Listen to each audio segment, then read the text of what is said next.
Bom, o assunto de hoje vai ser a economia brasileira e o desgoverno Dilma, né, que tem afundado cada vez mais a nossa economia. Enquanto a fase de bonança externa estava jogando a favor, né, uma equipe mais do que medíocre, liderada por Guido Mantega, podia fazer a barbaridade que quisesse, que isso não ia bater nos indicadores principais de economia. Só que, com o tempo, esse modelo foi se esgotando, e eis que então o governo Dilma parece mais perdido que cego em tiroteio, né? E começa a tomar então medidas erráticas, randômicas, pontuais, que me remete muito àqueles desenhos animados de antigamente, onde começava a ter vazamento na parede, o sujeito ia tentando estancar os vazamentos com as mãos, depois com os pés, e faltava membro então para conseguir parar a água jorrando, né? É exatamente isso que eu vejo o governo fazendo hoje. Começa a anunciar uma medida aqui, gera uma consequência não intencional ali, ele vai lá, aumenta a intervenção, aí gera um outro resultado indesejado, ele vai lá e começa, então, com um complexo emaranhado, com seus tentáculos pegajosos, e sem surtir o efeito desejado. Quer dizer, o PIBinho brasileiro vai afundando, né? No último trimestre aí de 2012, no primeiro trimestre de 2012, né, o último trimestre disponível de dado vai sair provavelmente algo perto de zero, quer dizer, já estamos indo para a direção de uma estagflação, de uma estagnação econômica com inflação resiliente, né, na casa de 5 e pouco por cento, que representa uma estagflação. Podemos chegar no final do ano, aí, talvez com uma leve recuperação, algo próximo de 2,5%, talvez 3% de novo, reproduzindo aí o crescimento pífio medíocre de 2011. Então é esse o modelo Dilma, é um modelo de nacional desenvolvimentismo, com estímulos e mais estímulos que acabam não gerando efeito desejado. E com inflação apontada para cima, né? Inclusive rasgando-se a meta de inflação, ali pelo menos o centro da meta de 4,5%, que há muito tempo já não se atinge no Brasil.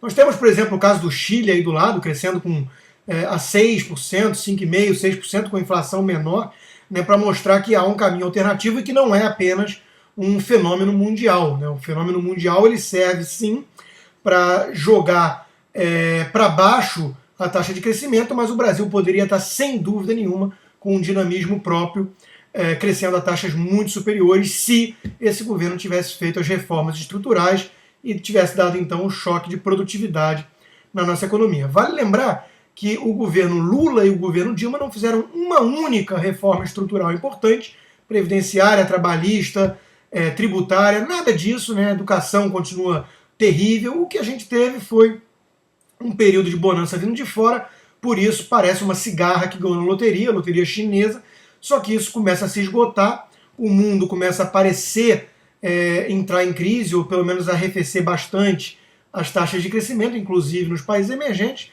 China, que é a principal locomotiva aí do mundo no momento, e isso faz com que países que não tenham então se preparado para essa fase mais de inverno, digamos assim, sofram consequências muito maiores, que é o caso brasileiro.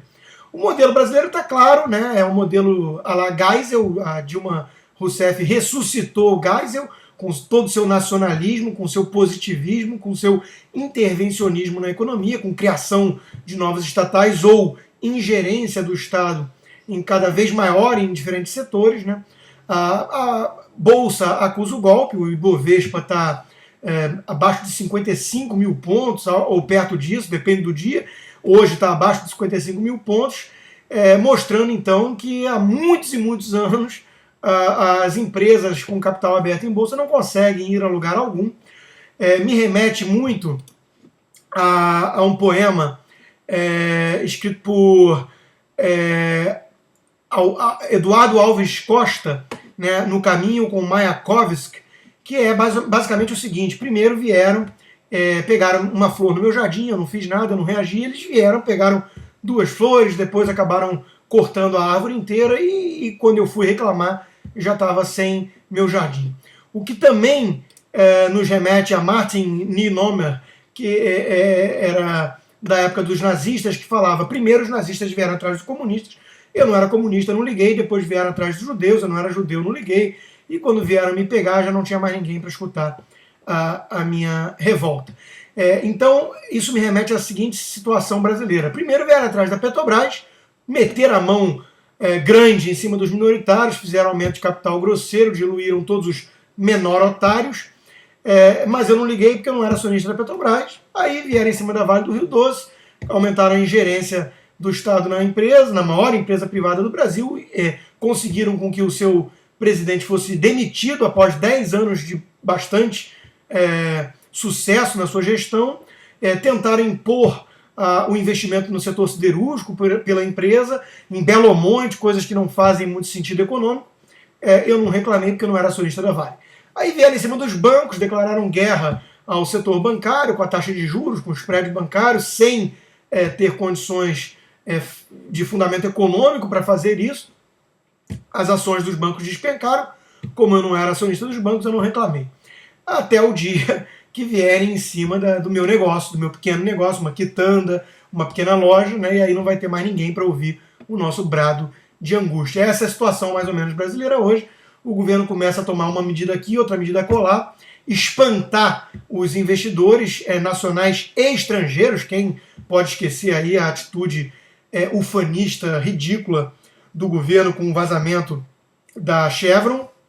Foi uma empresa que teve sim problemas, mas a Petrobras também tem vazamentos, e o governo demonstrou então claramente 2 pesos e 2 medidas, mostrando todo o seu viés, seu ranço nacionalista de novo nesse aspecto. O BNDES, os bancos públicos, cada vez maiores em relação ao resto do mercado, sendo usados para políticas então nacionalistas, a própria Petrobras também usada para esse fim, com a cláusula de comprar 65% dos equipamentos que ela precisa e que o Brasil ainda não produz hoje dentro do Brasil para gerar avanços aqui dentro, né? Quer dizer, todo o resgate lá da famigerada lei da informática, o BNDES hoje mesmo anunciou que vai estar financiando a quarta geração, né, o 4G em leilão aí para celular. Quer dizer, é um absurdo a tentativa de resgatar todo esse modelo falido. Preciso lembrar que os mesmos nomes que aí estavam lá atrás, de certa forma. Luciano Coutinho era secretário do Ministério de Desenvolvimento Tecnológico na época, lá de 85 a 88, que teve o projeto Cobra, por exemplo. Quem não lembra disso? As pessoas um pouco mais velhas sabem o que foi ridículo aquilo, né? E hoje o Luciano Coutinho é o presidente do BNDES, o Sarney da economia, né? O Delfim Neto está lá desde a época da ditadura, passando por todos os outros presidentes, agora também influenciando através de conselho e tudo mais o presidente Lula e a presidente Dilma. Quer dizer, a mesma mentalidade desse povo que aí está. A presidente Dilma ontem mesmo deu um prêmio para Maria de Conceição Tavares, falando como foi importante sua contribuição pelo desenvolvimento do Brasil. Para quem não sabe, Maria de Conceição Tavares chorou em rede nacional, né, a despeito de todo sua típica verborragia agressiva. Ela chorou de emoção, mostrando seu lado sensível durante o Plano Cruzado, né, congelamento de preços, viés nacionalista, tudo aquilo que deu evidentemente errado, como não poderia deixar de ser. Enfim, é a mesma turma de sempre, com essa mentalidade retrógrada, nacional desenvolvimentista, conseguindo causar um enorme estrago no Brasil, que foi jogado para baixo do tapete enquanto o cenário externo permitiu. Agora que nós estamos vendo o esgotamento desse modelo e vamos ter que cobrar, então, medidas decentes dessa equipe que aí está, é que nós vamos ver o quão caro sairá para o Brasil ter uma equipe tão medíocre, com ranço ideológico tão atrasado. Eu costumo dizer que é impossível um país passar por tanto tempo sob o comando de Guido Mantega no Ministério da Fazenda de forma impune. Isso não vai acontecer, o Brasil vai pagar um preço muito alto, já está começando, o dólar já está acima de 2, os investidores começam a acusar o golpe, principalmente os estrangeiros, e é agora que a gente vai ver a reação dessa turma. Tudo leva a crer que ela não será razoável nem racional. Quem viver, verá.